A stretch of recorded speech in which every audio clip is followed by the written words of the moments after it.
তিনি ছিলেন এক যোদ্ধা, এক বীর নেতা, যিনি ইতিহাসের পাতায় অমর হয়ে আছেন। সালাউদ্দিন আইয়ুবী এক নাম, যে নাম শুনলে কাঁপত ক্রুসেডারদের হৃদয়। দুর্ভেদ্য দুর্গ, রক্তক্ষয়ী যুদ্ধ আর কৌশলের অপূর্ব নিদর্শন ছিল তার জীবন। জেরুজালেম পুনরুদ্ধারের সেই মহাকাব্যিক অভিযান আজও বিশ্বের অন্যতম গৌরব গাথা। এই সিরিজে আমরা তুলে ধরব সুলতান সালাউদ্দিন আইয়ুবীর প্রতিটি দুঃসাহসিক পদক্ষেপ, যে গল্প কেবল ইতিহাস নয়, এক প্রেরণার উৎস।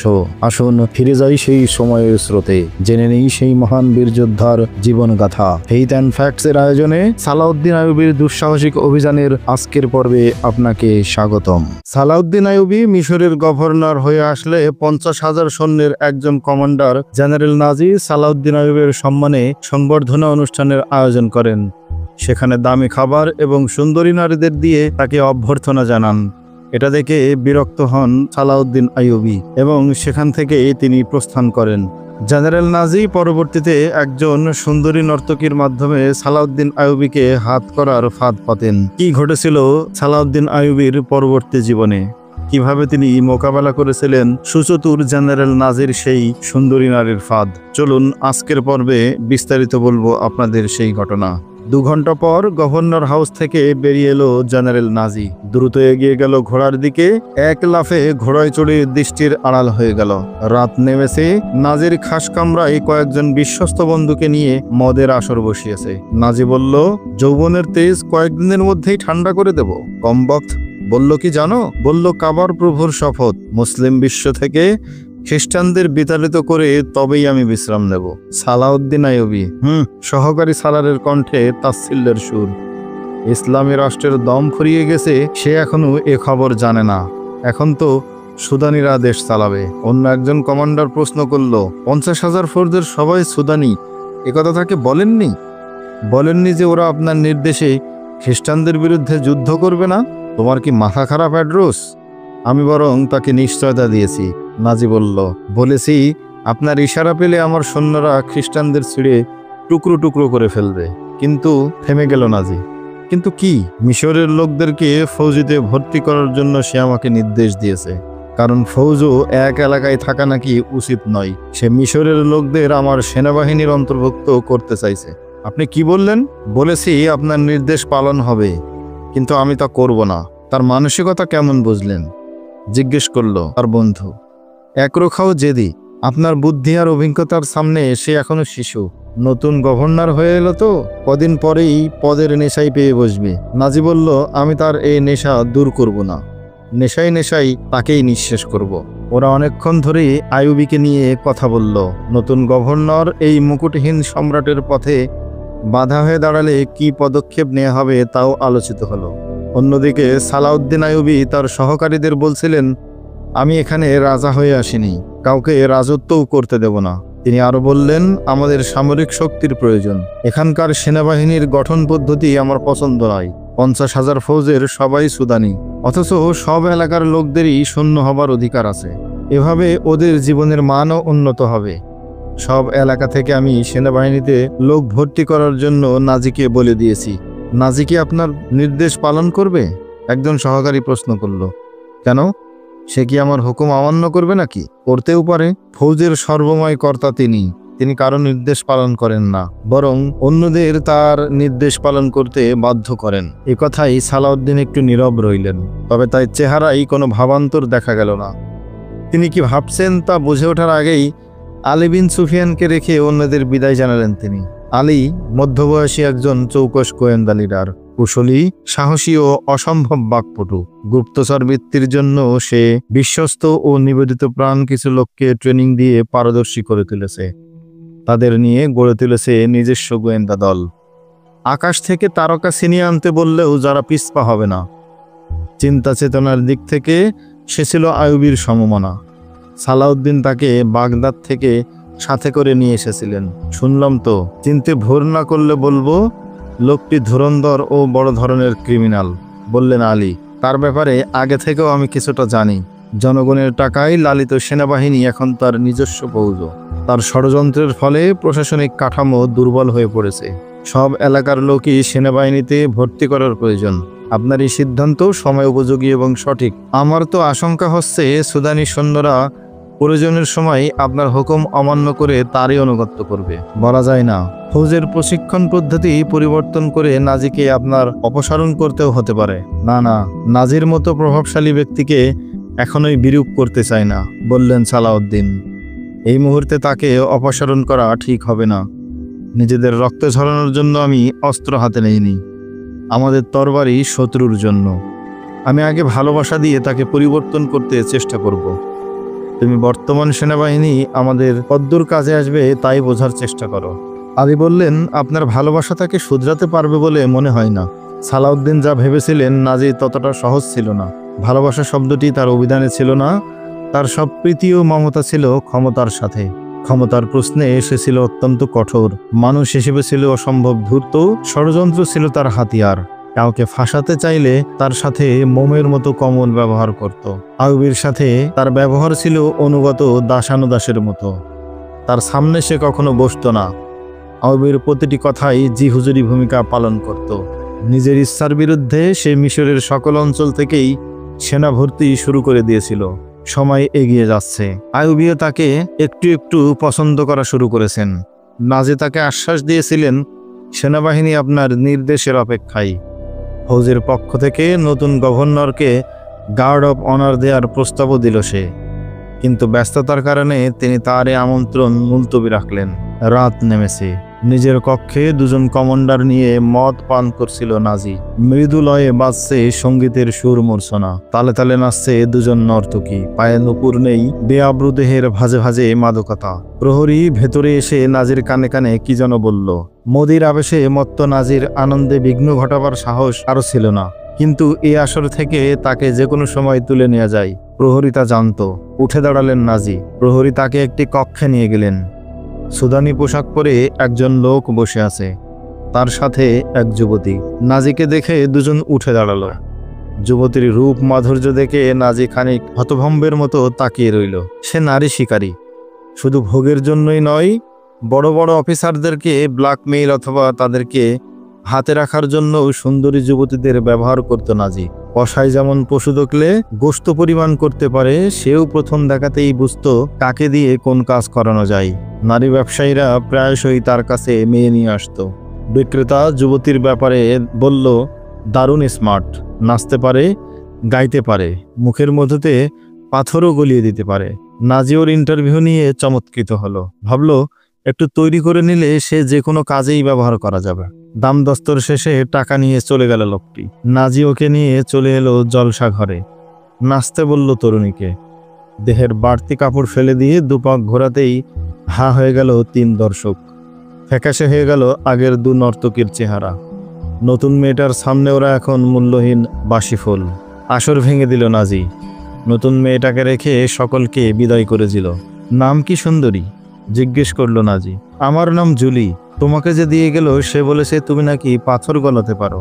আমি তোমার সে যোগ্যতা যাচাই করতে চাই। কে সে পাথর? নাজি বলল, মিশরের নতুন গভর্নর, যিনি একই সাথে সেনাবাহিনীর সর্বাধিনায়কও। সালাউদ্দিন আইয়ুবী?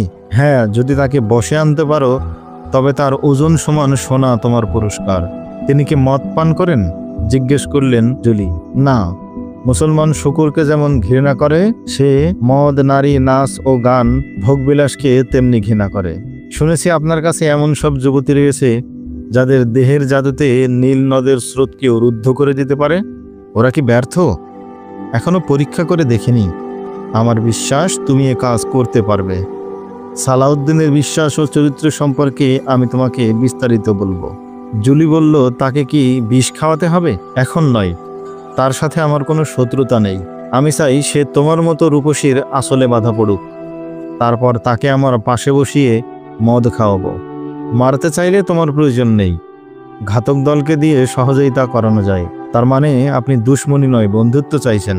জুকির বুদ্ধিমত্তায় নাজি কতক্ষণ হতবাক হয়ে তাকিয়ে রইল। হ্যাঁ জুকি। ওর রেশম কোমল চুলে বিলি কাটতে কাটতে বলল নাজি, আমি তার সাথে বন্ধুত্ব করতে চাই। এমন বন্ধুত্ব যেন সে আমার কথায় উঠে এবং বসে। এরপর কি করতে হবে তা আমি জানি। থামল নাজি। একটু ভেবে নিয়ে আবার বলল, একটা কথা তোমাকে বলা প্রয়োজন। সালাউদ্দিনের হাতেও একটা চাল আছে। তোমার রূপ যৌবনের উপর তার চাল বিজয়ী হলে তুমি বাঁচতে পারবে না। সালাউদ্দিনও তোমায় বাঁচাতে পারবে না। তোমার জীবন আমার হাতে, এজন্যই তোমার সাথে এত খোলামেলা কথা বলছি। নইলে আমার মতো জেনারেল তোমার মতো এক গণিকার সাথে এভাবে আলাপ করতো না। অনাগত ভবিষ্যৎ বলে দেবে কে কাকে ধোকা দেয়। জুকি বলল, এবার বলুন তার কাছে আমি পৌঁছব কিভাবে? নাজি বলল, আমি তার সম্মানে এক সংবর্ধনার আয়োজন করতে যাচ্ছি। রাতে তার শয়ন কক্ষে তোমায় ঢুকিয়ে দেব। ঠিক আছে, এরপরের কাজটা তাহলে আমারই হবে। সে রাতের পর আরও কটা রাত চলে গেছে। প্রশাসনিক কাজ এবং নতুন সৈন্য ভর্তি নিয়ে ব্যস্ত থাকায় আইয়ুবী নাজির নিমন্ত্রণ রক্ষা করতে পারেননি। এর মধ্যেই নাজি সম্পর্কে আলী বিন সুফিয়ানের আরও রিপোর্ট পাওয়া গেল। আলীর সে রিপোর্ট পেয়ে সালাউদ্দিন চিন্তিত হয়ে উঠলেন। তিনি বললেন, আলী, এর অর্থ সে খ্রিস্টানদের চাইতেও বিপজ্জনক। লোকটা মিশরের পোশাকের ভেতর লুকিয়ে থাকা বিষাক্ত সাপ। প্রশাসনের অনেক বড় বড় লোক তার হাতে। সেনাবাহিনীও আমাদের নয়, বরং অন্যের অনুগত। এ ব্যাপারে কি করা যায় কিছু ভেবেছেন? আলী বললেন, শুধু ভাবিনি, কাজও শুরু করে দিয়েছি। সুদানি সৈন্যদেরকে নতুন সৈন্যদের সাথে একীভূত করে দেব। এখন এরা না হবে সুদানের, না হবে মিশরের। এরপর নাজিকে সোজা পথে নিয়ে আসা যাবে। আমি দৃঢ়তার সাথে বলতে পারি, সে খ্রিস্টানদের সাথে নিজের ভবিষ্যৎ জুড়ে দিয়েছে। মুসলিম বিশ্বকে এক কেন্দ্রের আওতায় এনে আপনি মুসলিম শক্তি বৃদ্ধি করতে চাইছেন, কিন্তু নাজি আপনার ইচ্ছেকে পাগলামি মনে করে। তুমি কি করছো? আপনি নিশ্চিত থাকুন, তার চারপাশে আমি গুপ্তচরের প্রাচীর তৈরি করে দিয়েছি। মনে করুন সে এখন গোয়েন্দাদের দুর্গে বন্দী। আমি সব বিষয়ে আপনাকে অবহিত করব। আলীর উপর ছিল সালাউদ্দিনের পূর্ণ আস্থা, তাই তার গোপন তৎপরতা সম্পর্কে কিছুই তাকে জিজ্ঞেস করলেন না। শুনলাম নাজি আপনাকে সংবর্ধনা দিতে চাইছে। যেতে চাইলে আমি যখন বলবো তখন যাবেন। সালাউদ্দিন আইয়ুবী কতক্ষণ ঘরময় পায়চারি করলেন। হঠাৎ কণ্ঠ থেকে বেরিয়ে এলো ব্যথা ভরা আহ শব্দ। দাঁড়িয়ে পড়লেন তিনি, তাকালেন আলী বিন সুফিয়ানের দিকে। আলী, জীবন মৃত্যু তো আল্লাহর হাতে। উদ্দেশ্যহীনভাবে বেঁচে থাকার চাইতে জন্মের সাথে সাথেই কি মরে যাওয়া ভালো নয়? কখনো ভাবি, যাদের মাঝে জাতীয় চেতনাবোধ নেই কোনো মহৎ ভাবনা, সম্ভবত পৃথিবীতে তারাই সুখী। ওরা নিশ্চিন্তে বেঁচে থাকে, মরেও যায় তেমনি। না সম্মানিত আমির, ওরা সবচেয়ে বেশি হতভাগা। হ্যাঁ আলী, আমি যখন ওদেরকে ভাগ্যবান মনে করি, কে যেন আমার কানের কাছে এসে তোমার কথায় উচ্চারণ করে যায়। মনে রেখো আলী, ইতিহাসের বর্তমান ধারা পরিবর্তন করতে না পারলে মুসলিম বিশ্ব হারিয়ে যাবে উপত্যকা আর মরুভূমির সীমাহীন বিস্তারে। খেলাফত এখন 3 ভাগে বিভক্ত। আমির উমরার দল স্বেচ্ছাচারী খ্রিস্টান ষড়যন্ত্রের আধারে হারিয়ে যাচ্ছে ওরা। আমার আশঙ্কা হচ্ছে মুসলমানরা বেঁচে থাকলেও থাকবে খ্রিস্টানদের গোলামির শৃঙ্খলিত। শুধু বেঁচে থেকেই সন্তুষ্ট থাকবে ওরা। জাতিসত্তা বলে কিছুই থাকবে না, যেন সে শুধু এক মৃতের কফিন। দেখছো না, অর্ধ শতাব্দীর মধ্যেই আমাদের মানচিত্র কত সংকীর্ণ হয়ে এসেছে। মাথা নুইয়ে আবার তিনি পায়চারি করতে লাগলেন। কুঞ্চিত কপালে চিন্তার ভাঁজ। একসময় মাথা সোজা করে দাঁড়িয়ে গমগম কণ্ঠে বললেন, আলী, নিজের ভেতর থেকে ধ্বংস শুরু হলে তা রোধ করা কঠিন হয়ে পড়ে। আমাদের খেলাফত এবং আমিরগণ বর্তমান অবস্থায় থাকলে খ্রিস্টানদের আক্রমণ করার প্রয়োজনই পড়বে না। যে আগুন আমাদের ঈমান, আমাদের কর্ম আর জাতিসত্তাকে পুড়িয়ে নিঃশেষ করে দিচ্ছে, খ্রিস্টানরা তাতে ঘৃতাহুতি দিচ্ছে মাত্র। ওদের ষড়যন্ত্র আমাদেরকে একে অন্যের বিরুদ্ধে অস্ত্র ধরতে বাধ্য করছে। হয়তো আমার ইচ্ছে অপূর্ণই থেকে যাবে। আমি পরাজিত হতে পারি, তবু জাতির কাছে আমি কিছু কথা রেখে যেতে চাই। আমি চিৎকার করে বলতে চাই, অমুসলিমকে কখনো বিশ্বাস করো না। যুদ্ধ করতে করতে জীবন দেবে, তবু দুশ্মনের পাতা ফাঁদে পা দেবে না। মনে হচ্ছে আপনি হতাশ হয়ে গেছেন। না আলী, আমি নিরাশ হইনি, একটু আবেগপ্রবণ হয়ে পড়েছিলাম মাত্র।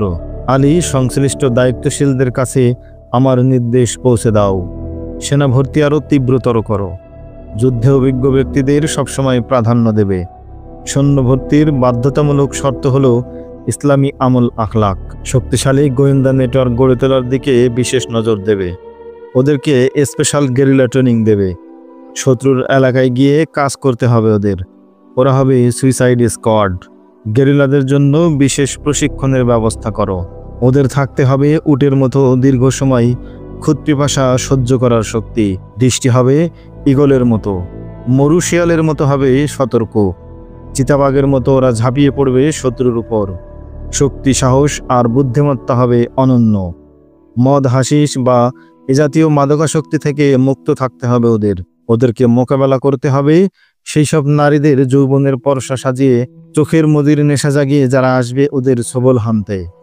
এই ব্যাপারগুলো ওদের এমন ট্রেনিং দেবে যেন নিত্যত পরই নেমে এলেও ওরা থাকতে পারে বরফ শীতল। ভর্তি আরও তীব্রতর করো আলী। মনে রেখো, আমি আবেগতাড়িত হয়ে কাজ করতে পছন্দ করি না। সংখ্যায় যত নগণ্যই হোক, আমি যোদ্ধা চাই। সেই সব যোদ্ধা যাদের ভেতরে থাকবে ইসলামী ঐতিহ্য ও চেতনাবোধ। কেন যুদ্ধ করছি এ প্রশ্ন কখনো কারো মনে উদয় হবে না। শুরুতেই সেনাবাহিনীতে ভর্তি হওয়ার উদ্দেশ্য কি তা তাদের ভালো করে বুঝিয়ে দেবে। এই দুর্দিনে জাতি তাদের কাছে কতটুকু ত্যাগ ও কুরবানি দাবি করে এ কথাটি প্রত্যেকটি সৈনিকের অন্তরে এমনভাবে গেঁথে দাও যাতে এটাকে কেউ কেবল চাকরি মনে না করে। নাজি তার ক্ষমতা ও প্রাধান্য টিকিয়ে রাখার স্বার্থে এক দুঃসাহসিক গোয়েন্দা সংস্থা গড়ে তুলেছিল। ওরা নাজিকে বলল, আলী বিন সুফিয়ান সালাউদ্দিন আইয়ুবীর বিশেষ উপদেষ্টা এবং গুপ্তচর ভিত্তিতে আরব শ্রেষ্ঠ। আপনার অস্তিত্বের জন্য সে এক মারাত্মক হুমকি স্বরূপ। নাজি আলীর পেছনে সার্বক্ষণিক গোয়েন্দা লাগিয়ে রেখেছিলেন। তাদের রিপোর্টের পর সে আলীকে হত্যার পরিকল্পনাও করল। সালাউদ্দিনকে ফাঁসানোর জন্য জুকিকে তৈরি করছিল নাজি, কিন্তু সে জানতেও পারেনি নিজেই সে জুকির ফাঁদে জড়িয়ে পড়ছে। শুধু অসাধারণ রূপের জৌলুসি নয়, জুকির মধুমাখা কণ্ঠ ছিল জাদুর ছোঁয়া। ওকে নিজের পাশে বসিয়ে কথা বলতো নাজি। এখন আর পুরনো নর্তকীদের ডাক পড়ে না। ঈর্ষার আগুনে পুড়ে মরতে লাগলো ওরা। ঈর্ষার আগুন ওদের এতটাই ক্ষিপ্ত করলো যে পুরনো নর্তকী দুজন জুকিকে হত্যা করার পরিকল্পনা করলো, কিন্তু কার্যত এ ছিল অসম্ভব। ওর কক্ষের সামনে সারাক্ষণ দুজন প্রহরী দাঁড়িয়ে থাকতো। অন্যদিকে অনুমতি ছাড়া নর্তকীরা বাইরে যেতেও পারত না। অনেক ভেবেচিন্তে ওরা হারেমের এক চাকরানিকে হাত করে নিল। গভর্নরের পুরনো বডিগার্ড বদলে দিলেন আলী। সেখানে নিয়োগ করলেন দুঃসাহসী এবং আত্মত্যাগী নতুন সৈন্য। ওদের প্রত্যেকেই ছিল এক একজন আদর্শ সৈনিক। নাজিয়ে পরিবর্তন মেনে নিতে না পারলেও আইয়ুবীর সামনে তা প্রকাশ করল না। সংবর্ধনায় হাজির হওয়ার জন্য সে আবার আইয়ুবীকে অনুরোধ করল। আইয়ুবী বললেন, কবে আপনার দাওয়াতে যেতে পারবো? 2-1 দিনের মধ্যেই আপনাকে তা জানাবো। নাজি চলে গেলে তিনি এ ব্যাপারে আলীর পরামর্শ চাইলেন। আলী বললেন, যে কোনো সময় আপনি নাজির নিমন্ত্রণ গ্রহণ করতে পারেন। পরদিনই সালাউদ্দিন নাজিকে জানালেন তিনি এখন তার দাওয়াত কবুল করতে প্রস্তুত। নাজি 3 দিন সময় নিয়ে অনুষ্ঠানের আয়োজন করার অনুমতি প্রার্থনা করলে আইয়ুবী সানন্দে তাতে সম্মতি দিলেন। এরপরই শুরু হলো সালাউদ্দিন আইয়ুবীকে ঘিরে নাজির নতুন ষড়যন্ত্র। অনুমতি পেয়ে নাজি আড়ম্বরপূর্ণ এক অনুষ্ঠানের ব্যবস্থা করলেন। অনুষ্ঠানটি হবে শহর থেকে দূরে। মশাল জেলে আলোর ব্যবস্থাও করা হবে। ব্যবস্থা থাকবে নাচ গানের। ঘোড়াসওয়াররা তাদের নৈপুণ্য দেখাবে। মশালের আলোয় অনুষ্ঠিত হবে কুস্তি, নেজাবাজি এবং তলোয়ারের খেলা। রাতে ওখানেই সবার থাকার ব্যবস্থা করা হয়েছে। তৈরি করা হয়েছে আলিশান তাঁবু। পুরো অনুষ্ঠানমালা জানানো হলো সালাউদ্দিনকে। তিনি মনোযোগ দিয়ে বিস্তারিত কর্মসূচি শুনলেন, কিন্তু নাচ গান সম্পর্কে কিছুই বললেন না। এতে নাজি উৎফুল্ল হলো। মনে মনে সাহস সঞ্চয় করে ভয়ে ভয়ে বলল, সেনাবাহিনীর বেশিরভাগ ফৌজও দুর্বল মুসলিম। ওরা কখনো কখনো মদ পান করে, তবে অভ্যস্ত নয়। আপনাকে সংবর্ধনা জানানো এবং আনন্দঘন অনুষ্ঠানে ওরা সামান্য মদপানের অনুমতি চাইছে। এ ব্যাপারে আমি কিছুই বলতে চাই না। সালাউদ্দিন বললেন, আপনি আমাকে দাওয়াত করেছেন, আমি সে দাওয়াত কবুল করেছি। এখানে আপনি কি করবেন তা আপনিই ভালো বুঝবেন। আপনি ওদের কমান্ডার। ইচ্ছে হয় অনুমতি দেবেন, না হয় দেবেন না। আমি এ ব্যাপারে আপনাকে কোনো নির্দেশ দেব না। মিশরের আমিরের জয় হোক, আনন্দে গদগদ হয়ে মুসাহেবি কণ্ঠে বলল নাজি। যে কাজ আপনি অপছন্দ করেন আমি তার অনুমতি দেওয়ার কে?